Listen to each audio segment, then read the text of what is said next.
आइए समझते हैं संक्षिप्त में अति बला के बारे में। अति बला देखने में एक साधारण सी झाड़ी करीब 2 से 3 फीट की होती है। इसके पत्ते हृदय के आकार के रोएदार और मुलायम होते हैं। इसके फूल पीला कलर के होता है, बहुत ही सुंदर दिखता है। इसके फल कंघी की तरह होता है, इसीलिए इसको कंघी भी कहा जाता है। इसके बॉटनिकल नेम है अबूटिलोन इंडिकम। इंग्लिश में इसको इंडियन मेलो भी कहा जाता है। संस्कृत में अति बला नाम से प्रसिद्ध है। कहीं खरेटी, कहीं पित्त पुष्पा, कहीं कंघी भी कहा जाता है। कि शरीर में काम कैसे करता है तो उसके रस, गुण, वीर्य, विपाक को समझना जरूरी है।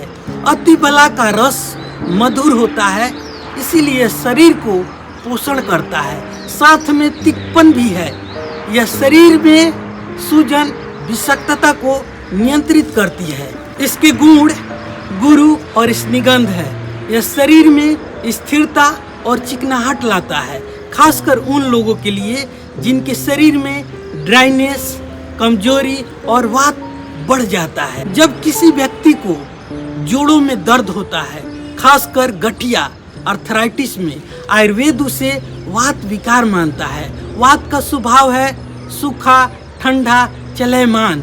जब शरीर में वात का वृद्धि होता है तब joint pain, stiffness, cracking sound, cut cut की आवाज आने लगती है। तो आप समझिए कि इसका गुण मैंने क्या बताया था, गुरु और स्निग्ध। ये चिकनाहट लाता है। चिकनाहट होने के कारण सूखापन खत्म होता है, तभी दर्द कम होने लगता है। इसीलिए इसके काढ़ा, इसके पाउडर या तेल मालिश करते हैं तो धीरे धीरे दर्द कम होने लगता है, शरीर में मूवमेंट होने लगता है, तब आपको आराम होने लगता है, आपका दर्द कम होने लगता है। अब आइए समझते हैं आधुनिक विज्ञान के तरीके से। अति बला में कई प्रकार के एक्टिव कंपाउंड्स पाए जाते हैं, जैसे फ्लोनोइड्स, अल्कलॉइड्स और म्यूसिलेज। ये कंपाउंड्स शरीर में सूजन पैदा करने वाले हैं, जो लंबे समय तक टिकता है। आइए समझते हैं इसका उपयोग कैसे करना है। इसके संपूर्ण भाग का उपयोग किया जाता है। इसके जड़, इसके पत्ते, इसके डालियाँ, इसके फल, इसके बीज को, सभी चीज़ों का उपयोग किया जाता है। इसके तेल बनता है, इसका पत्ते का पेस्ट बना के लगा सकते हैं। इसके चूर्ण बनता है, वो शरीर में खा सकते हैं। इसके काढ़ा भी बनता है, आप काढ़ा को पी सकते हैं। अगर आपके जोड़ों में दर्द है या कहीं भी दर्द है तो अति बला के चूर्ण 1-1 चम्मच सुबह शाम दूध या पानी के साथ ले सकते हैं। धीरे धीरे आपके दर्द कम होने लगेंगे। तो अगर शरीर में आपके कहीं भी सूजन है, घाव है, तो इसके पत्ते को पीस करके उस जगह पर लेप कर लीजिए, लगा लीजिए। धीरे धीरे सूजन उतर जाएगा, घाव भर जाएगा। अगर आप तेल बनाना चाहते हैं तो इसके तेल मार्केट में भी मिलता है। बनाने में आपको दिक्कत लगे, सब चीज़ों कहाँ से लाएंगे, तो आप मार्केट से भी क्षीरबला नाम से तेल आता है, उसको आप ले सकते हैं। अगर घर में बनाना चाहते हैं तो आधा केजी सरसों या तिल का तेल ले लीजिए, आधा केजी दूध ले लीजिए और 1 केजी उसमें पानी डाल दीजिए और इसके संपूर्ण भाग को आप पेस्ट बना लीजिए, करीब 200-300 ग्राम, और उस तेल में डाल दीजिए। मंद मंद आंच पर उसे पकने दीजिए।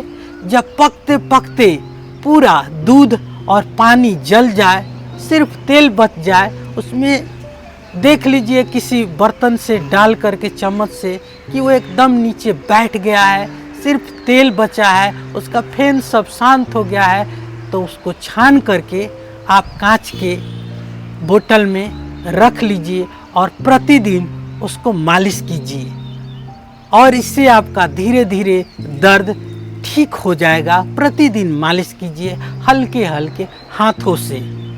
इसका काढ़ा बनाना हो तो भी आप इसके पत्ते, इसके फल को, इसके बीज को ले करके, इसके जड़ को ले करके काढ़ा बना सकते हैं। काढ़ा में अगर आपको 1 कप बनाना है तो 2 कप पानी डालिए और 2 कप डाल करके धीरे धीरे काढ़ा बनते रहेगा। जब 1 कप पानी बच जाए तो उसे छान करके खाली पेट पीजिए। धीरे धीरे आपके शरीर के सारा विकार नष्ट हो जाएगा। आपका शरीर में दर्द है, श्वास लेने में दिक्कत है या किसी प्रकार की या वीर्य स्खलन हो रहा है तो उसमें भी फायदेमंद है। काढ़ा भी ले सकते हैं। इसके चूर्ण बनता है तो चूर्ण को आप दूध के साथ लीजिए। जिनको वीर्य स्खलन हो रहा है, नपुंसकता है, तो प्रतिदिन दूध के साथ 1 चम्मच सुबह, 1 चम्मच शाम, दूध के साथ 1 गिलास दूध के साथ जरूर लीजिए। धीरे धीरे शपनदोष होना, वीर्य स्खलन होना और जैसे नपुंसकता जैसी बीमारी है, आप बहुत सारे डॉक्टर से दिखा करके थक चुके हैं, तो आप अति बला का पाउडर को, चूर्ण को जरूर प्रयोग कीजिए। बहुत ही रामबाण दवा है, तो आप जरूर प्रयोग कीजिए। क्योंकि आयुर्वेद में इसे वाजीकरण औषधि कहा गया है। यह शरीर की धातुओं को मजबूत करती है, ओज बढ़ता है, यौन क्षमता बढ़ता है, ऊर्जा शक्ति बढ़ती है। यह नर्वस सिस्टम को शांत करती है। सांस लेने में दिक्कत है तो भी आप गर्म पानी के साथ ले सकते हैं। अति बला के चूर्ण को, एक बलगम को बाहर निकालती है, उसको मुलायम करती है। एक बात की ध्यान जरूर रखिए कि अति बला का चूर्ण ज़्यादा नहीं लेना है, मात्रा अनुसार लेना है। 1 चम्मच से ज़्यादा अगर लेते हैं तो शरीर में कफ बढ़ सकते हैं, क्योंकि इसका गुण गुरु और स्निग्ध है। ये शरीर में कफ बढ़ा सकती है और हैवीनेस हो सकता है, तो इसलिए आप मात्रा को जरूर ध्यान में रखिए। जिनको बवासीर है, पाइल्स है, उनके लिए भी, चाहे खूनी हो, बादी हो, उनके लिए भी बहुत ही रामबाण दवा है। इसके पत्ते को चूर्ण बना करके जरूर प्रयोग कीजिए। 1 चम्मच पानी के साथ, नॉर्मल पानी के साथ। धीरे धीरे आपके बवासीर